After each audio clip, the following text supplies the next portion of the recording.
बिस्मिल्लाहिर्रहमानिर्रहीम। कैसे हैं भैया आप लोग? रटना नहीं है, समझना है। Syntax book board matric chemistry chapter number 12, carbon silicon and their compound, silicon series का पार्ट 5 ये हम करने जा रहे हैं।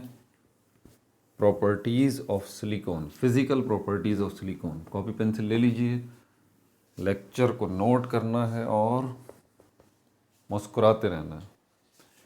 ठीक हो गया भाई। Part 5 silicon, part 5 physical properties.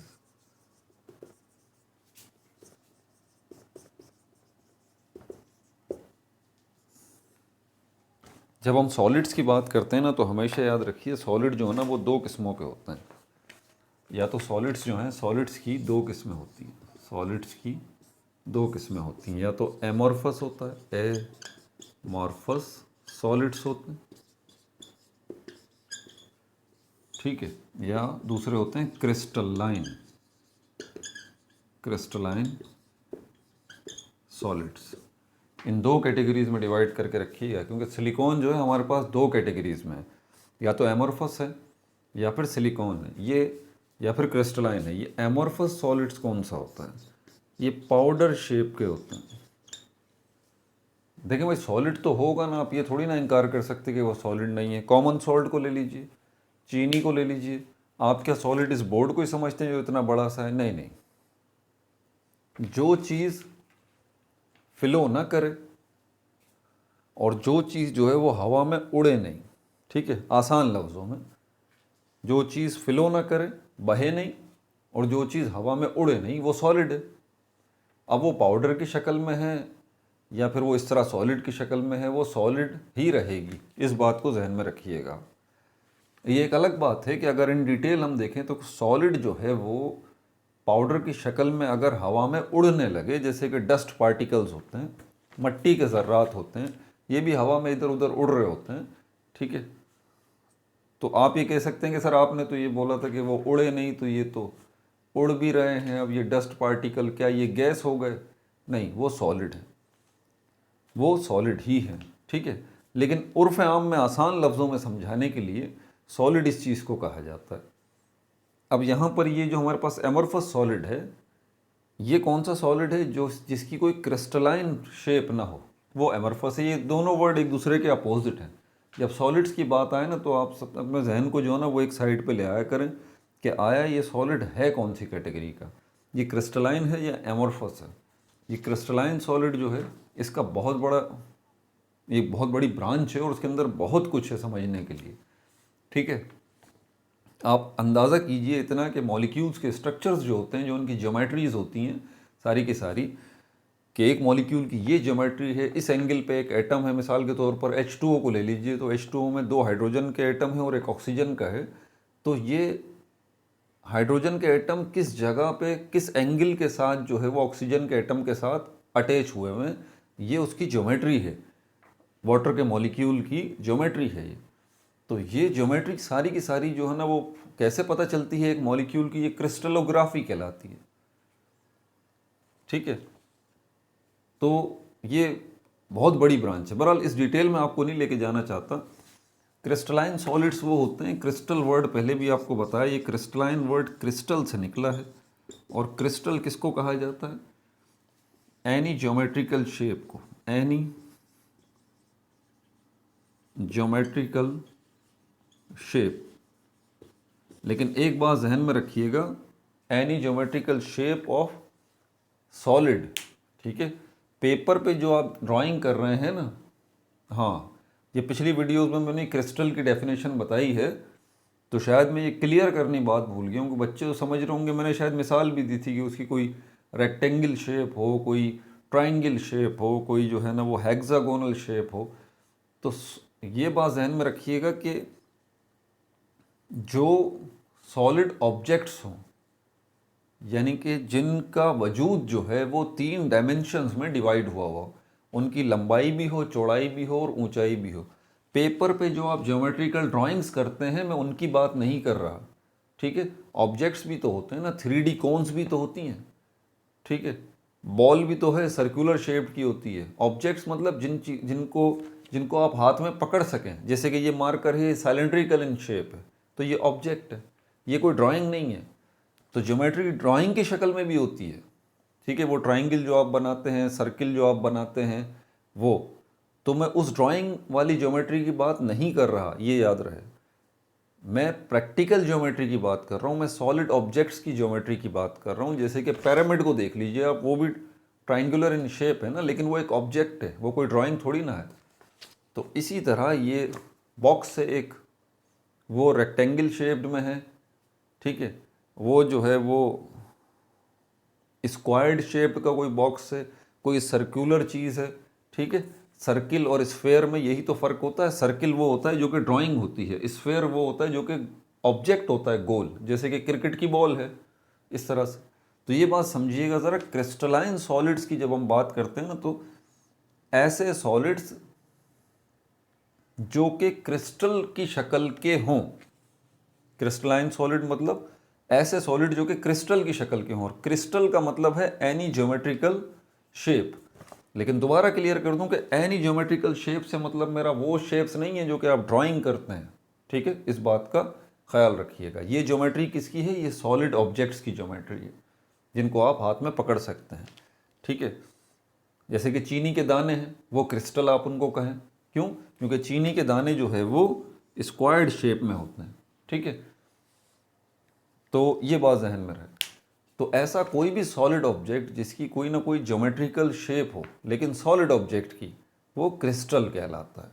अब इसमें कई तरह की शेप्स आ जाती हैं, इसको ज़रा समझना ज़रूरी है, तभी आप क्रिस्टलाइन सॉलिड्स को समझेंगे, और तब आपको समझ में आ जाएगा कि ये जो सिलिकॉन है ये सॉलिड में है और क्रिस्टलाइन फॉर्म में है ये सिलिकॉन, तो इसकी शेप कैसी होगी, ठीक है।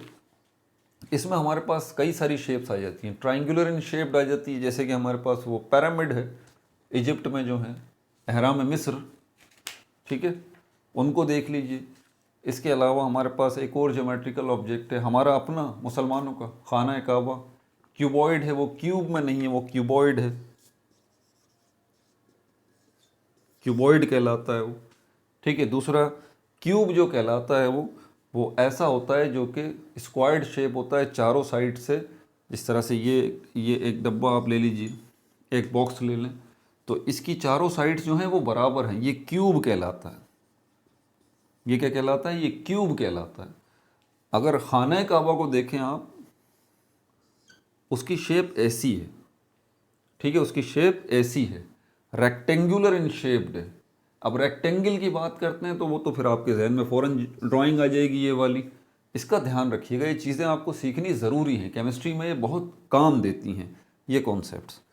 तो ये हमारे पास ये जो बॉक्स है ये क्यूब शेप में कहलाता है। खाना काबा की अगर शेप देखें तो वो क्यूबॉइड है, ठीक है, जिसकी जो लंबाई और चौड़ाई में फ़र्क है, ठीक है, इसको हम कहते हैं क्यूबॉइड। तो ये भी एक ज्योमेट्रिकल शेप है, ये भी एक ज्योमेट्रिकल शेप है। ट्राइंगुलर शेप मैंने आपको बताया, वो जो पिरामिड की है, जो अहराम मिस्र बने हुए हैं, उनकी आप शेप देखें तो इसी तरह की होती है, ठीक है।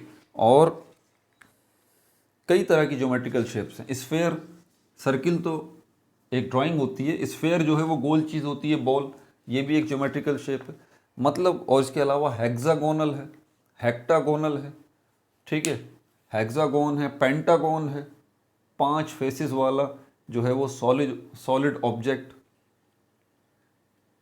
इसी तरह ऑक्टाहेड्रल है, 8 फेसेस वाला सॉलिड ऑब्जेक्ट। ये अगर आप गूगल पे जो मैं नाम बोल रहा हूँ, अगर इनको नाम भी लिखेंगे ना, तस्वीरें आपके सामने आ जाएंगी, आप देख लेंगे कि ये सॉलिड ऑब्जेक्ट्स हैं, ड्राइंग नहीं है। तो क्रिस्टलाइन सॉलिड्स जो हैं उन्हीं को कहा जाता है जिनकी कोई ना कोई ज्योमेट्रिकल शेप हो। लेकिन कौन सी ज्योमेट्रिकल शेप? वो नहीं जो कि आप पेपर पर ड्राइंग कर रहे हैं, वो नहीं, बल्कि एग्जैक्ट वो जो है सॉलिड ऑब्जेक्ट्स जिनको आप हाथ में पकड़ सकते हैं, वो ड्राइंग वाले नहीं, ठीक है। तो एक तो सिलिकॉन की ये क्रिस्टलाइन सॉलिड हो गई, क्रिस्टलाइन फॉर्म हो गई, और दूसरी जो सिलिकॉन की शक्ल है वो ये एमॉर्फस सॉलिड है। ये एक दूसरे के वर्ड अपोजिट हैं। एमॉर्फस सॉलिड्स वो होते हैं जो कि पाउडर्ड शेप होते हैं। आसान सी मिसाल आपको समझाने के लिए बता दूं, पाउडर्ड शेप जो होते हैं, अब पाउडर को आप ले लीजिए तो वो तो क्रिस्टलाइन नहीं है ना, समझ में आ गई बात। कोयले को ले लीजिए, कोयला आपने देखा होगा, बारबेक्यू तकरीबन सभी करते हैं, तो आप देखें वो जो बारबेक्यू वो तिक्के शिक्के बना रहे होते हैं, कोयले को देखें तो कोयला सॉलिड तो है लेकिन कोई उसकी रेगुलर शेप नहीं है, तो वो जो कोयला है वो भी एमोर्फस सॉलिड है। डायमंड को लें तो वो क्रिस्टलाइन है, उसकी देखें डायमंड की एक जो है वो अच्छी ज्योमेट्रिकल शेप होती है। समझ में आ रही है बात, ये चीज़ों को समझना ज़रूरी है। तो ये हमारे पास दो फॉर्म्स हो गई किसकी, सिलिकॉन की। एक जो है वो कौन सी हो गई, क्रिस्टलाइन सिलिकॉन है, और दूसरा जो हमारे पास है वो कौन सा है, एमोर्फस सिलिकॉन। क्रिस्टलाइन सिलिकॉन और एमोर्फस सिलिकॉन, क्योंकि इसकी प्रॉपर्टीज़ जो क्रिस्टलाइन वाला है ना, इसकी प्रॉपर्टीज़ अलग हैं, और एमोर्फस सिलिकॉन जो है उसकी प्रॉपर्टीज़ अलग हैं, दो हिस्सों में डिवाइड हैं ये फिजिकल प्रॉपर्टीज़। ठीक है, इसीलिए मुझे करना ज़रूरी है। अच्छा, ये जो हमारे पास एमोर्फस है इसका कलर कैसा है, ये ब्राउन इन कलर है। किस कलर का है ये, ब्राउन कलर का सिलिकॉन है। ठीक है, ब्राउन कलर्ड पाउडर है ये, ब्राउन कलर्ड पाउडर। ठीक हो गया भाई। अच्छा, और क्या है दूसरी इंफॉर्मेशन इसके हवाले से, हाइग्रोस्कोपिक है ये, हाइग्रोस्कोपिक, इसके ऊपर मैं अलग वीडियो एक बना चुका हूँ। हाइग्रोस्कोपिक सब्सटेंसेस कौन से होते हैं ये, जो हवा में मौजूद नमी को अपने अंदर जज्ब कर सकते हैं।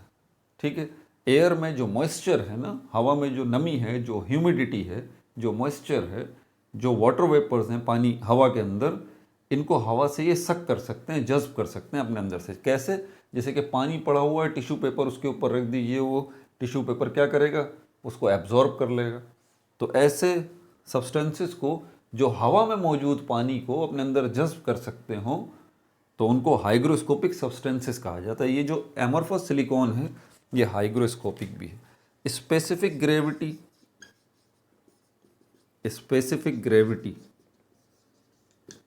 ये क्या है, ये भी बार बार आता है। बेसिक्स ऑफ केमिस्ट्री की मैं तकरीबन अपडेट कर चुका हूँ प्लेलिस्ट, उसकी 20 वीडियोस जो हैं वो मैंने बना दी हैं उसके अंदर।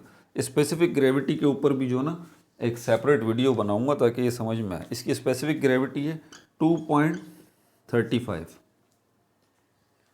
अब स्पेसिफिक ग्रेविटी होता क्या है ये मैं बता देता हूँ आपको। ये रेशो है, एक रेशो।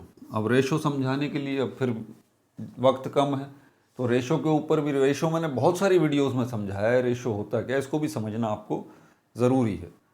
इसके ऊपर मैं सेपरेट वीडियो बना चुका हूँ, वो भी देख लीजिएगा। बेसिक्स ऑफ मैथमेटिक्स की प्लेलिस्ट में निकालें, रेशो वाली वीडियो आपको मिल जाएगी। तो ये एक रेशो है, किसका, ratio between density of water, density of water and some other things density, some other things density। अब डेंसिटी क्या आप सोच रहे होंगे, सर ये डेंसिटी क्या है भाई, बेसिक्स ऑफ केमिस्ट्री की वीडियो देखें। अभी मैंने डेंसिटी के ऊपर भी एक अलग से वीडियो बनाई है, तो आपको समझ आ जाएगा। बहरहाल ये स्पेसिफिक ग्रेविटी, पहली बात ये है कि ये रेशो है। रेशो आपको कंपैरिजन करके बताता है दो चीज़ों का। ठीक है, ये रेशो का काम है बुनियादी तौर पर। यहाँ पर हम किन दो चीज़ों का कंपैरिजन हो रहा है स्पेसिफिक ग्रेविटी में, डेंसिटीज़ का। इनमें से एक डेंसिटी कौन सी है, वाटर की डेंसिटी है। दूसरी कौन सी डेंसिटी है, वो ऑब्जेक्ट जिसका हम कंपैरिजन करना चाहते हैं। ठीक है, तो वाटर को हम स्टैंडर्ड के तौर पर लेते हैं। याद रहे, जब भी हम रेशो लेते हैं ना किसी का, उसमें दो चीज़ों का जो कंपैरिजन किया जाता है, तो एक चीज़ जो है वो एज अ स्टैंडर्ड के तौर पे ली जाती है। ठीक है, जिसमें आप मवाजना कर सकें। जैसे कि आप कोई बिल्डिंग बनाते हैं, बड़ी ऊंची बिल्डिंग बनाते हैं, आप बोलते हैं वाह भाई बल्ले बल्ले हमने बड़ी ऊंची बिल्डिंग बनाई है। लेकिन अगर आप इसका रेशो निकालेंगे बुर्ज खलीफा से, बुर्ज खलीफा देखें कितनी बड़ी बिल्डिंग है। अब बुर्ज खलीफा जो है उसकी हाइट और आपकी बिल्डिंग का हाइट का कंपैरिजन करें तो आपकी बिल्डिंग की हाइट ये निकलेगी, बुर्ज खलीफा जो है वो ये निकलेगा। तो ये बुर्ज खलीफा जो है इसकी हाइट जो है आप अपनी बिल्डिंग की हाइट से कंपेयर कर रहे हैं। तो ये बुर्ज खलीफा की जो हाइट है ये स्टैंडर्ड हाइट है। तो इसीलिए जब इसका रेशो लेंगे आप अपनी बिल्डिंग की हाइट का बुर्ज खलीफा की हाइट से कंपैरिजन करेंगे तो आप इसका रेशो असल में ले रहे हैं। तो रेशो में एक क्वांटिटी जो होती है वो स्टैंडर्ड होती है, ठीक है, और दूसरी वो होती है जिसको आप कंपेयर करना चाहते हैं, जिससे आपको खुद अंदाज़ा हो सके कि हाँ भाई मेरी अपनी चीज़ की वर्थ कितनी है, उसकी कदर कीमत कितनी है। बिल्कुल इसी तरह यहाँ पर स्पेसिफिक ग्रेविटी में स्टैंडर्ड जो हमारे पास है वो वाटर की डेंसिटी को स्टैंडर्ड के तौर पे हम लेते हैं और किसी दूसरी ऑब्जेक्ट की डेंसिटी को उसके साथ कंपेयर करते हैं। समझ में आ गई बात? तो इस कंपैरिजन को स्पेसिफिक ग्रेविटी कहा जाता है और एमोर्फस सिलिकॉन की स्पेसिफिक ग्रेविटी है 2.35। ठीक है, तो क्लियर हो गया। मज़ीद तफसीलात रेशो की देखनी है तो मैं आपको पहले ही बता चुका हूँ। डेंसिटी के हवाले से तफसीलात जाननी है तो वो भी बता चुका हूँ। अच्छा, अब ज़रा क्रिस्टलाइन सिलिकॉन को देख लें।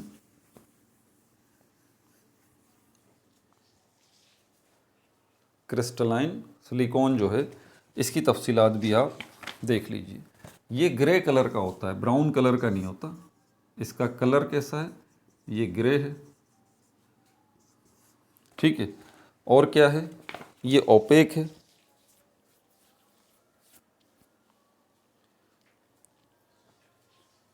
ओपेक है। ये ओपेक किसको कहा जाता है? सॉलिड्स जो हैं वो 3 कैटेगरी के होते हैं। कैसे?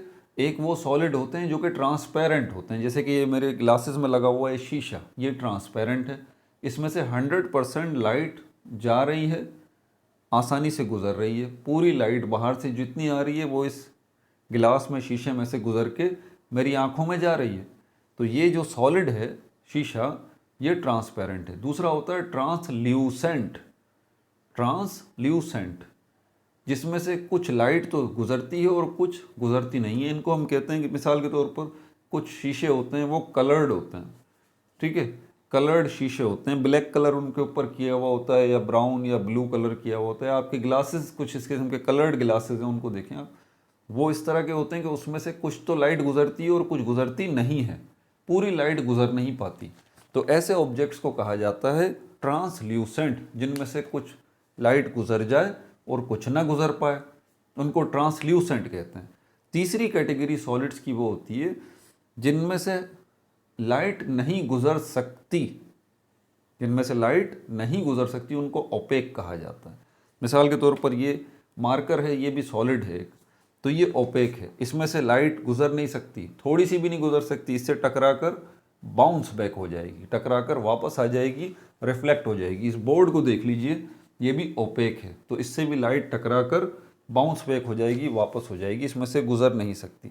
तो ये क्रिस्टलाइन सिलिकॉन जो है ये ओपेक है, इसमें से लाइट गुजर नहीं सकती, ठीक है भाई। और क्या है? लस्ट्रस है, क्योंकि लाइट जब इससे टकरा कर आएगी तो लस्टर तो प्रोड्यूस होगा। लस्ट्रस मतलब, लस्ट्रस वर्ड निकला है लस्टर से। लस्ट्रस किससे निकला है? ये लस्टर। लस्टर का मतलब होता है चमक, शाइन। तो ये लस्ट्रस है, ये चमकता है, ये शाइन करता है। ये क्रिस्टलाइन सिलिकॉन जो है वो तो करेगा, ऑब्वियस सी बात है, इससे टकरा कर लाइट वापस जा रही है, ठीक है भाई। और क्या है? ऑक्टाहेड्रल है, ऑक्टाहेड्रल है। मैंने कहा ना कि ये क्या है? ये क्रिस्टलाइन है। क्रिस्टलाइन है तो इसकी शेप किसी क्रिस्टल जैसी होगी, वो शेप का नाम भी आ गया ऑक्टाहेड्रल। ऑक्टा का मतलब होता है 8, हेड्रल वर्ड निकला है हेड्रा से, इसका मतलब, हेड्रल का मतलब होता है फेस। इसके 8 फेसेस होंगे। इसको समझाने के लिए मैं आपको एक बॉक्स की मिसाल दे देता हूँ। ये बॉक्स है, अब ये बॉक्स मैं यहाँ तो बना नहीं सकता, बॉक्स तो एक ऑब्जेक्ट है। आप अपने इमेजिन में देखेंगे बॉक्स की 4 साइडें हो जाएंगी। एक ये वाली साइड होगी बॉक्स की, फेस होगा, एक ये वाला फेस होगा, एक ये वाला फेस होगा, एक ये वाला फेस होगा और एक ये वाला फेस होगा। एक टॉप वाला फेस होगा उसका और एक बॉटम वाला फेस होगा। तो बॉक्स को हम कह सकते हैं, इसको मैं क्यूब कहूँगा यहाँ पे। तो क्यूब के कितने फेस हो गए? 6 फेस हो गए। तो इसके कितने फेस हैं? इसके 8 फेस हैं, ठीक है। तो इस तरह से आप कर लें, यूं, ऐसे यूं करके, ये जो मैंने यहाँ तो मैंने यूं करके बनाया, यहाँ मैं इसको ये करके आपको दिखाता हूँ। अगर इस तरह से आप बेंड कर लें तो ये 2 फेस हो गए। इसी तरह इसको और बैंड कर लें तो ये एक फेस ये हो गया, एक फेस ये हो गया, एक फेस ये हो गया। इसी तरह और बैंड कर लें आप इसको, देखें ना ये फेसेस बन रहे हैं ना इसके, इस तरह से एक फेस ये भी फेस हो गया एक। इसी तरह और बनाएं तब जाके ये 8 फेस वाला जो है वो ऑक्टाहेड्रल ये बनेगा। ठीक हो गया भाई। अब आगे चलते हैं और क्या तफसीलात हैं। इसकी स्पेसिफिक ग्रेविटी जो है उससे ज़्यादा है, ठीक है। इसकी तो 2.35 है ना, इसकी स्पेसिफिक ग्रेविटी क्रिस्टलाइन की कितनी है? 2.39 है। 2.39 इसकी स्पेसिफिक ग्रेविटी है। 2.39 नहीं, सॉरी 2.49 है इसकी स्पेसिफिक ग्रेविटी। ठीक हो गया। और जो जनरल प्रॉपर्टीज़ हैं वो जो जिसका एमोर्फस और क्रिस्टलाइन से कोई लेना देना नहीं है, वो दोनों में मुश्तरका हैं, उनको भी मैं अभी यहाँ पे लिख देता हूँ। मिटा दूँ इसको। अब ये जनरल प्रॉपर्टीज़ आ रही हैं जिसमें सब भी शामिल हो जाएंगे, एमोर्फस भी और क्रिस्टलाइन भी। जल्दी जल्दी बता दूंगा यहाँ पर। नॉन वॉलेटाइल है ये, नॉन वॉलेटाइल सॉलिड्स होते हैं। किनको कहा जाता है नॉन वॉलेटाइल सॉलिड्स? जिनका मेल्टिंग पॉइंट जिनका अबव 100 डिग्री सेंटीग्रेड हो या 212 डिग्री फ़ारेनहाइट, ऐसे सारे सॉलिड्स जो हैं उनको कहा जाता है नॉन वॉलेटाइल सॉलिड्स, जिनका मेल्टिंग पॉइंट यानी कि जिस टेम्परेचर पे उन्होंने जाके पिघलना शुरू करना है। अब ये melting point, boiling point, freezing point क्या है, इनके ऊपर भी मुझे जो है ना शॉर्ट वीडियोस जो हैं वो बनानी पड़ेंगी ताकि बेसिक्स आपकी स्ट्रॉन्ग हो केमिस्ट्री की। तो ये वो टेम्परेचर है जिसको हम मेल्टिंग पॉइंट कहते हैं, जिस पर सॉलिड्स पिघलना, मेल्ट होना शुरू करते हैं। ठीक है। तो ऐसे सारे सॉलिड्स जिनका मेल्टिंग पॉइंट 100 डिग्री से ज़्यादा है या 212 डिग्री फ़ारेनहाइट से ज़्यादा है, उनको कहा जाता है नॉन वॉलेटाइल सॉलिड्स। और ये भी एक नॉन वॉलेटाइल सॉलिड है, सिलिकॉन। ठीक है भाई। इसका हाई मेल्टिंग पॉइंट है, हाई मेल्टिंग पॉइंट है इसका, और हाई इसका बॉइलिंग पॉइंट, यानी कि पहले ये मेल्ट होगा, मेल्ट होकर ये लिक्विड बन जाएगा, फिर उस लिक्विड को आप हीट देते रहें, एक टेम्परेचर ऐसा आएगा जिस पे वो लिक्विड बॉयल होना शुरू होगा, तो वो उसका बॉइलिंग पॉइंट हो जाएगा। इसका मेल्टिंग पॉइंट जो है वो 1410 डिग्री सेंटीग्रेड है। ठीक है। और इसका बॉइलिंग पॉइंट जो है वो 2600 डिग्री सेंटीग्रेड। देखिए बहुत ज़्यादा है। पानी का टेम्परेचर जो है वो 100 डिग्री सेंटीग्रेड होता है, इस पर वो बॉयल होना शुरू होता है। आप फिंगर डिप नहीं कर सकते उसके अंदर। तो ज़रा सोचिए 1410 डिग्री सेंटीग्रेड कितना टेम्परेचर होगा और 2600 डिग्री सेंटीग्रेड कितना टेम्परेचर होगा। ठीक है। हार्ड इनफ, ये बहुत ज़्यादा सख्त होता है, हार्ड इनफ, लेकिन इतना भी ज़्यादा सख्त नहीं होता। सख्त तो है लेकिन इतना भी ज़्यादा सख्त नहीं है। इतना सख्त है कि ये स्क्रैच जो है वो डाल सकता है शीशे के ऊपर, शीशे पे स्क्रैच डाल सकता है, इतना है। लेकिन उसके साथ साथ ये ब्रिटल भी है। ब्रिटल किसको कहा जाता है? इसको हम कहते हैं भुरभुरा, खालिस उर्दू में भुरभुरा कहा जाता है। जैसे कि चौक को ले लीजिए, चौक जो है वो ब्रिटल होती है। अच्छा, इनसॉल्यूबल इन वाटर है, पानी में जो है वो डिज़ोल्व नहीं होता। इनसॉल्यूबल इन वाटर, सिलिकॉन पानी में डिज़ोल्व नहीं होता, बट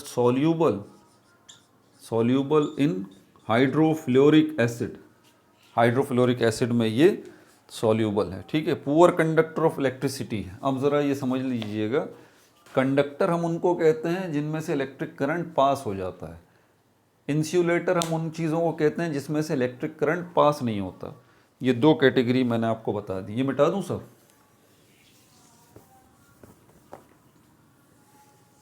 तो कंडक्टर किनको कहा जाता है? उन चीज़ों को जिसमें से इलेक्ट्रिक करंट पास हो जाता है। जैसे कि कॉपर है वो कंडक्टर है, मेटल है वो कंडक्टर है। ठीक है। जितने मेटल्स हैं बेसिकली वो सारे के सारे कंडक्टर्स ही हैं। चाहे आप एल्युमिनियम को ले लें, सिलिकॉन, इसको ले लें, किसको, पोटेशियम को ले लें, सोडियम को, लिथियम को, गोल्ड को, सिल्वर को, कॉपर को, ये सब मेटल्स हैं, इनमें सब में से इलेक्ट्रिक करंट पास हो जाता है। ठीक है। और इंसुलेटर वो चीज़ें कहलाती हैं जिनमें से इलेक्ट्रिक करंट पास नहीं होता, जैसे प्लास्टिक है, ये इंसुलेटर है। ये जो है ये क्या है, ये बीच की कैटेगरी है, हम इसको कहते हैं सेमी कंडक्टर।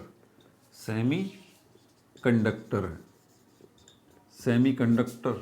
अब सेमी कंडक्टर किसको कहा जाता है, इसको भी ज़रा समझ लीजिए। ये सब बेसिक्स में आती हैं बेसिकली चीज़ें जो है ना। सेमी कंडक्टर वो जो आधे इंसुलेटर होते हैं और आधे कंडक्टर होते हैं। अब आप बोल रहे होंगे सर ये पॉसिबल कैसे, हाफ कंडक्टर होंगे वो और हाफ जो है वो इंसुलेटर होंगे, यानी कि ऐसी चीज़ें जो कि आधी कंडक्टर होंगी और आधी इंसुलेटर होंगी। इसका मतलब ये हुआ कि उनमें से कभी तो इलेक्ट्रिक करंट पास हो जाएगा और कभी पास नहीं होगा। इंसुलेटर कह रहे हैं ना, तो मतलब कभी इलेक्ट्रिक करंट पास नहीं होगा, और कंडक्टर कह रहे हैं तो कभी उसमें इलेक्ट्रिक करंट पास होगा। ऐसा होता कब है, जब इंक्रीज इन टेम्परेचर होता है, जब इंक्रीज इन टेम्परेचर होता है। मिसाल के तौर पर सिलिकॉन की आप तार बना लीजिए, एक सिलिकॉन की तार आपने एक बना ली। अब यहाँ से इलेक्ट्रिक करंट, बैटरी लेके जो है वो वायर लगा दीजिए यहाँ से, इलेक्ट्रिक करंट इसमें से फ्लो होके आगे जाएगा? नहीं जाएगा, नहीं जाएगा ना, क्योंकि हम कह रहे हैं कि इसमें से जो है वो इलेक्ट्रिक करंट तो पास नहीं होगा। हाफ कंडक्टर है, हाफ इंसुलेटर भी है। लेकिन जब थोड़ा सा आप इस सिलिकॉन की वायर को हीटअप करें, थोड़ा इसको गर्म करें, वैसे तो इलेक्ट्रिक करंट की वजह से भी ये गर्म तो होगी शुरू में, लेकिन थोड़ा सा आप इसको गर्म करें, इसको हीटअप करें, इसका टेम्परेचर बढ़ाएंगे, तो जैसे जैसे टेम्परेचर बढ़ाएंगे, शुरू में जब इसमें से इलेक्ट्रिक करंट पास नहीं हो रहा था, अब इसमें इलेक्ट्रिक करंट पास होना शुरू हो जाएगा। तो with the increase in temperature ये क्या करेगा, सिलिकॉन जो है अपने अंदर से इलेक्ट्रिक करंट को अलाउ कर देगा कि मुझ में से गुजर जाओ। तो शुरू में क्या था, ये इंसुलेटर जैसा बिहेव कर रहा था, आपने इसका टेम्परेचर बढ़ाया तो अब ये कंडक्टर जो है वो उस तरह काम कर रहा है। तो इसीलिए इसको हम सेमी कंडक्टर कहते हैं सिलिकॉन को। ठीक हो गई बात। अच्छा, और क्या है इसके अंदर तफसीलात और बता देता हूँ।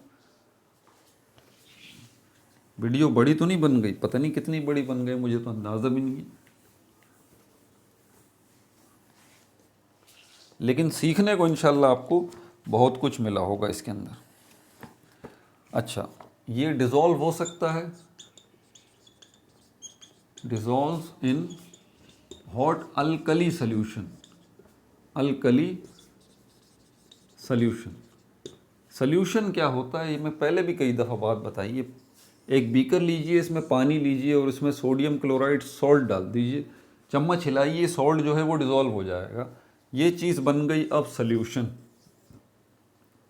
अब इसमें दो चीज़ें देखी हैं सॉल्यूशन के अंदर आपने, एक तो H2O वाटर जो कि ज़्यादा मिकदार में था, सोडियम क्लोराइड कम मिकदार में था। तो सॉल्यूशन जो चीज़ होती है उसमें एक चीज़ ज़्यादा मिकदार में होती है, दूसरी चीज़ कम मिकदार में होती है। ठीक है। अब ज़्यादातर सॉल्यूशंस जो, जब भी सॉल्यूशन का वर्ड आए तो आप समझ जाइएगा, क्योंकि ज़्यादातर सॉल्यूशन जो है उनके अंदर ये जो ज़्यादा क्वांटिटी वाली चीज़ होती है ये असल में पानी होती है।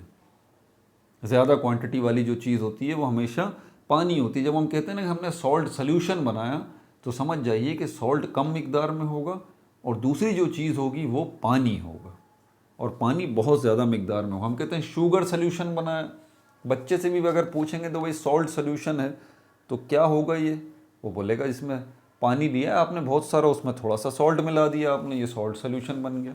तो सॉल्यूशन का वर्ड जब भी आए तो समझ जाइएगा कि वो बड़े हिस्से वाली चीज़ जिसको हम सॉल्वेंट कहते हैं वो असल में पानी होगा। तो यहाँ पर ये कह रहा है dissolve in hot alkali solutions. मिसाल इसने दी है सोडियम हाइड्रोक्साइड की, सोडियम हाइड्रोक्साइड की जो कि बेसिकली बेस है। इसमें ये जो सोडियम है ये क्या है, ये अल्कली मेटल है। आपको पता है ग्रुप 1A के एलिमेंट्स को जो है वो अल्कली मेटल्स भी कहा जाता है। तो ये अल्कली मेटल्स जो हैं ऑक्सीजन और हाइड्रोजन के साथ मिलके ये बेस बना रहे हैं। ठीक है। तो इस तरह से ये सोडियम हाइड्रोक्साइड बन गया, जिसको कॉस्टिक सोडा भी हम कहते हैं, बाज़ार में मिलता भी है ये। इसको पानी में डिज़ोल्व कर लीजिए तो इसका सॉल्यूशन बन जाएगा। इस सॉल्यूशन को गर्म कर लीजिए, हॉट फिर आप जब इस सिलिकॉन को इस हॉट सोल्यूशन में डालेंगे तो सिलिकॉन डिज़ोल्व इसमें हो जाएगा। ठीक है भाई, और क्या है, बस मेरे ख्याल में काफ़ी इतनी तफसीलात, काफ़ी बड़ी वीडियो बन गई है, 30 मिनट्स की ये वीडियो बन गई है, लेकिन आई होप कि आपको बहुत कुछ सीखने का मौका मिलेगा। अपना बहुत ज़्यादा ख्याल रखिएगा। No like, no subscribe, only share.